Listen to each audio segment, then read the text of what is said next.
सुरुवात करूया एका नव्या प्लांट स्टोरीची आणि तो आहे कलोंचे प्लांट। तर या प्लांटला त्याच्या स्टेम कटिंग पासून कसं बनवायचं आहे ते पाहणार आहोत, म्हणजे फांदीपासून कलोंचे रोप कसं बनवायचं। खूप इझी आहे ते बनवणं, ते आपण पाहणारच आहोत।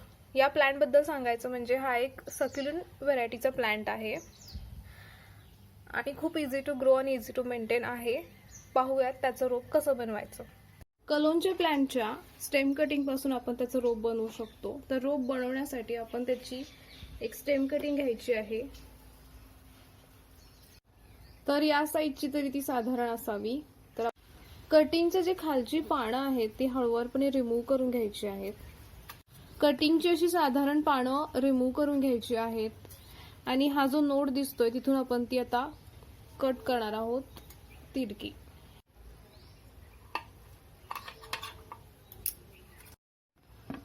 नोड आहे त्या नोडच्या खालून व्यवस्थित ती तिरकी अशी कट करून घ्यायची आहे।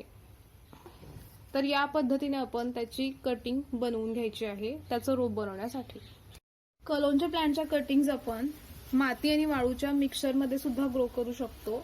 तसेच फक्त वाळूच्या मिश्रणामध्ये सुद्धा या उत्तम ग्रो करतात, पण बऱ्याच वेळेला वाळू सहज उपलब्ध होत नाही, त्यामुळे मी माती आणि वाळूचं मिक्सचर तुम्हाला रेकमेंड केलं आहे। पण जर तुमच्याकडे वाळू असेल तर तुम्ही फक्त वाळूमध्ये हे ग्रो करू शकता।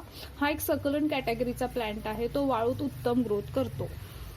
आपण दोनही मेथडनी पाहणार आहोत। वाळू आणि मातीच्या मिश्रणामध्ये सुद्धा ह्या छान ग्रो करतात, तसेच फक्त वाळूमध्ये सुद्धा ह्या उत्तम ग्रो करतात।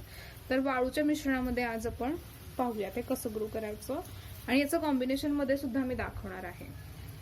कलोंची हा एक सक्युलेंट कॅटेगरीचा प्लांट आहे आणि त्याची कटिंग लावताना तुम्हाला काळजी घेणं महत्त्वाचं आहे। कटिंग जर कोवळी असेल तुम्ही जी लावण्यासाठी घेताय तर ती कटिंग तुम्हाला कट करून 2 ते 3 तास ठेवून द्यायची आणि मग सॉइल मीडियम मध्ये लावायची आहे। आणि जर अशी हार्डवूड असेल कटिंग तर तुम्ही ती लगेच लावू शकता। आणि जर तुम्ही कटिंग लगेच प्लेस करणार असाल वाळूमध्ये किंवा याच्या कॉम्बिनेशन मध्ये तर पाणी तरी द्यायचं नाही लगेच। तर ही काळजी घ्यायची आहे, कारण याच्यात पाणी असतं, कटिंग खराब होण्याची शक्यता असते, त्यामुळे ही काळजी घ्यायची, तेव्हाच कटिंग सक्सेसफुल होते। तर कलोंचे हा सकलंट प्लांट आहे आणि त्याची या रूटची डेव्हलपमेंट जी आहे ती वाळूमध्ये खूप उत्तम होते। तर वाळू हे एक उत्तम असं सॉइल मीडियम त्याच्यासाठी आहे, त्याच्या कटिंग ग्रो करण्यासाठीचं। तुम्ही माती आणि वाळूच्या मिक्सचर मध्ये सुद्धा हे लावू शकता। वाळू सहज उपलब्ध होत नाही बऱ्याचदा, तसंही तुम्ही करू शकता। तर वाळू आणि मातीच्या मिश्रणामध्ये सुद्धा या कटिंग छान ग्रो होतात, फक्त वाळूमध्ये सुद्धा या ग्रो होतात। शक्यतो हार्डवूड कटिंग घ्यायची, कोवळी घ्याल तर तुम्ही थोडी काळजी घ्यायची आहे ती लावताना।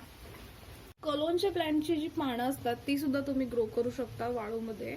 तर साधारण ती अर्धी त्या वाळूमध्ये जाईपर्यंत प्लेस करायची आहेत।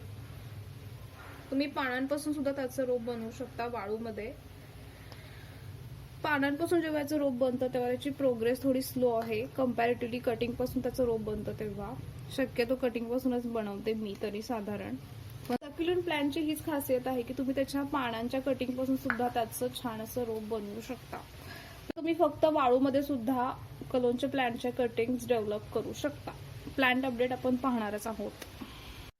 वेगवेगळ्या शेपच्या आणि साईजच्या अशा तुम्हाला हव्या तशा कटिंग्स तुम्ही बनवू शकता। आपण आता ह्या कटिंग लावण्यासाठी जे पॉटिंग मिक्सचर बनवणार आहोत त्यासाठी मी वापरणार आहे बागकामाची माती आणि थोडीशी वाळू। जवळपास 80% बागकामाची माती आहे आणि मी 20% वाळू वापरणार आहे। तर या मातीच्या मिश्रणामध्ये आपण या कटिंग लावणार आहोत। मातीचं जे मिश्रण आपण बनवलंय ते या कुंडीमध्ये भरायचं आणि ह्या कटिंग्स आपण लावून घ्यायच्या आहेत। लक्षात ठेवायचं आहे कटिंग जी आहे ती प्रॉपर कट होणं खूप महत्त्वाचं असतं। याचं जे नोड आहे त्या नोडच्या खालून ती तिरकी अशी कट करून घ्यायची आहे आणि आपण मातीच्या मिश्रणात ती ठराविक अंतराने प्लेस करून देणार आहोत। तसेच मी काही पानं पण याची लावून घेणार आहे कुंडीत। पाहूयात याचंही रोप बनतं का। हाफ ते पान त्या पॉटिंग मिक्सचर मध्ये गेलं पाहिजे। कलोंच्या प्लांटच्या पानांची जेव्हा आपण कटिंग घेतो आहे तेव्हा ती कटिंग त्या स्टेमला चिटकलेल्या त्या देठापासून ते घ्यायचं आहे। असं तुम्ही अर्ध ते देठ तोडून घ्यायचं नाहीये। या पद्धतीचं साधारण ते पान असावं, तेव्हाच ते मूळ तयार करेल. असं अर्धवट नाही घ्यायचं आहे. साधारण अशी कटिंग तुम्हाला लागणार आहे किंवा अशी. ही चुकीची आहे.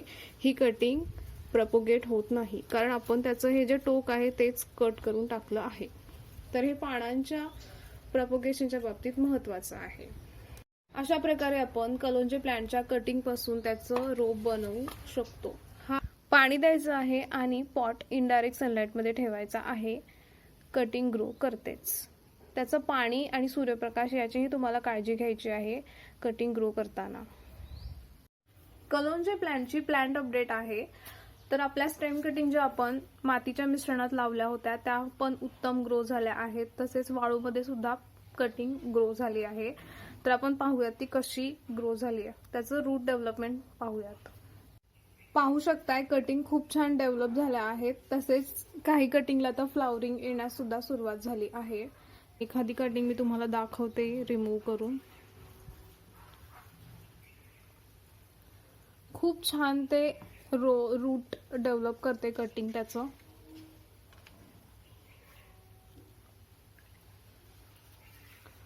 पाहू शकताय साधारण 20 ते 25 दिवस लागतात असं रूट डेव्हलप होण्यासाठी. तसेच पॉट जो आहे तो व्यवस्थित त्याला सूर्यप्रकाश मिळेल अशा ठिकाणी ठेवायचा आहे. तर कलोंजे प्लांटच्या कटिंग छान अशा ग्रो झाल्या आहेत. तुम्ही या रिपोर्ट करू शकता एखाद्या दुसऱ्या कुंडीमध्ये. तसेच वाळूमध्ये सुद्धा आपल्या कटिंग छान ग्रो झाल्या आहेत. वाळूमध्ये सुद्धा कटिंग छान डेव्हलप होतात. तर ही होती कलोंजे प्लांटची प्लांट अपडेट. तर आपण या ज्या तयार झालेल्या कटिंग्ज आहेत त्या एका दुसऱ्या पॉटमध्ये लावून घ्यायच्या, जेणेकरून आपलं छान त्याचं रोप डेव्हलप होईल. कलोंजे प्लांटची पानंही आपण लावली होती. पानांची काय डेव्हलपमेंट झाली आहे तीही पाहूयात. पाहू शकताय पानांनी सुद्धा त्याचं रूट डेव्हलप केलं आहे.